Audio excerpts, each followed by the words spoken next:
എന്താണ് ഏഴാമത്തെ ചോദ്യം എന്ന് നോക്കൂ. X plus Y 8, X plus Y 8, അത് ഒന്നാമത്തെ സമവാക്യം. 2x plus Y 10, 2x plus Y 10 ആയാൽ എക്സ് എത്ര എന്നാണ് ചോദ്യം. അപ്പൊ നമുക്കിവിടെ എന്ത് ചെയ്യാം? എക്സ് ആണ് വേണ്ടത്. ഇവിടെ നോക്കിയാൽ വൈയുടെ കോഎഫിഷ്യന്റ്, അതായത് ഇവിടെയുള്ള ഭാഗം എന്താണ്? 1 ആണ്. ഓക്കെ, ഗുണകം 1 ആണ്. അപ്പൊ നമുക്ക് എന്ത് ചെയ്യാം?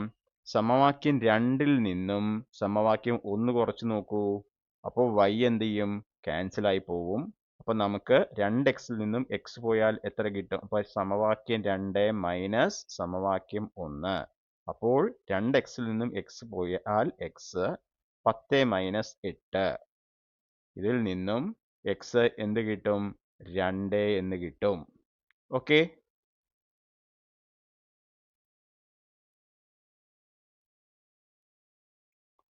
അപ്പോൾ എക്സിൻ്റെ വാല്യൂ 2 ആയിരിക്കും. എളുപ്പമല്ലേ? ഓക്കെ,